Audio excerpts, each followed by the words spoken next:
All right, so if y'all been paying even half attention to the NFL this year, then you probably noticed that every QB not named Tua, Jarrett, or Kirk is playing like straight up booty. And no, not the good kind that makes you want to hit up that unclaimed diamond spot from the commercial, but the bad kind that smells like a trash bag full of colic diapers, old shellfish, and African peanut and collard green soup after it's been sitting on the stove for 3 days and the bag's been sitting in the sun for another two. Yeah, y'all can kind of tell I'm speaking from experience, right? For reference, at the time of this writing, Jalen Hurts has as many touchdowns as picks. And more alarming than that, he already has more picks this year than he had all of last year, including the playoffs. Now, I know that the Hurts haters in the audience will try to use that as validation for their armchair football scout application, but Mahomes has also looked pedestrian, at least according to Mahomes standards, with a passer rating 10 points below what it was to finish last season. Also, none of the AFC North quarterbacks, including Burrow, Lamar, and the sex offender, have more than Seven. passing touchdowns yet. And the average per game passing yards for the entire league is down significantly from last year. And scoring outputs are the second lowest that they've been in the past 10 years. So, what's the basis? Well, either, again, every QB aside from Tua, Goff, and Kirk has suddenly contracted a debilitating case of empty nutsack syndrome, or more likely, something both literally and metaphorically less sexy is happening here. And that's the possibility that defense is trying to make a comeback. Okay, so I won't bore y'all with all of the rule changes that the league has made to make scoring easier than me my freshman year of college, because y'all already know about that. I'm talking about the scoring stuff, not my former hoe tendencies. But because this is football after all, somebody had to find a way to counter all those wide open receivers running across the middle of the field with absolutely no fear for their life, because there's no longer a Brian Dawkins or a John Lynch hurtling towards them like a human tomahawk missile. So enter Vic Hit Stick Fangio and his so old it's new again too high shell coverage. For y'all that don't know what that means, instead of having a single safety in charge of covering the middle third of the field, you have two safeties covering the left and right sidelines in order to prevent those long balls outside we love to watch on Sports Center so much. Because really, why else would you even bother watching ESPN now unless there's a game on? The problem, as you could guess, is that leaves this big ass swath of field open to throw quick slants and curls to.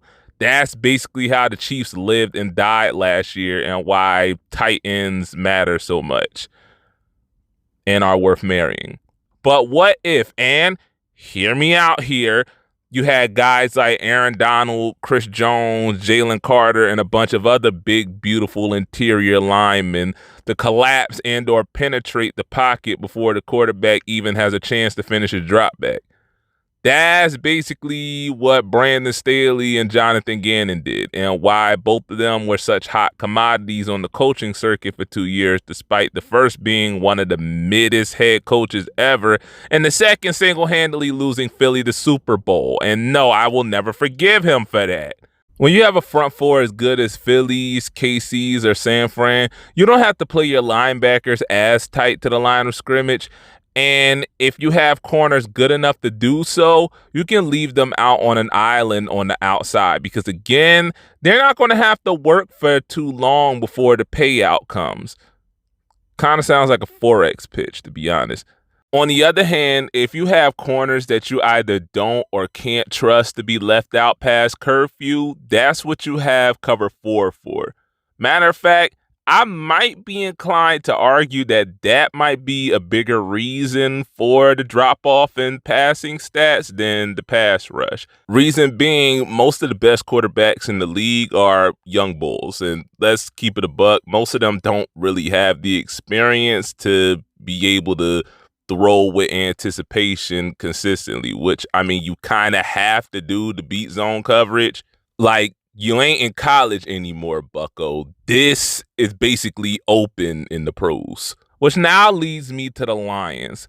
Honestly, if it weren't for the Eagles and the Niners, I'd have the Lions in the Super Bowl because not only do they have the formula, they've been gathering the ingredients to craft the perfect too-high shell potion for like the last few years or so.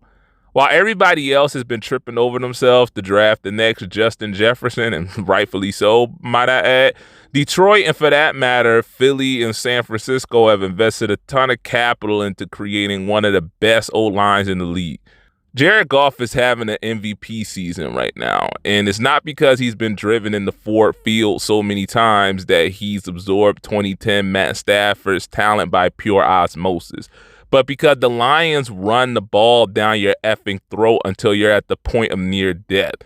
And once you start creeping those linebackers closer to the line of scrimmage for help, or even start keeping extra defenders in the box to stop the run, then they hit you over the top with a deep ball to one of their stud receivers. Yeah, exactly. My point is the reason NFL offenses suck now is because real football is back, baby. Old school smash mouth beat you in the head with a brick football. The kind that makes you want to run helmet first into a goalpost and wind up sitting out the next game because you gave yourself the world's most avoidable concussion. Yeah, it really is just like pro wrestling. And you know what? Maybe this might be the leverage that running backs need to start getting paid again because, I mean, yeah, law of diminishing returns and all of that or whatever, but bruh, who's going to run the ball between those big, meaty man mountains to open up those passing lanes in the first place? Okay, I kind of see y'all's point, but what I'm saying is offenses aren't necessarily getting worse. Defense is just getting better, or more accurately, defenses are adjusting to the passing explosion, or actually the adjustments that have been made over like the past 2 or 3 years are starting to bear fruit, not just for a handful of forward, or I guess in this case, backward minded coordinators, but for the entire league now. So yeah, that's all I got for y'all. Nah, like really, nigga, like what are you waiting for?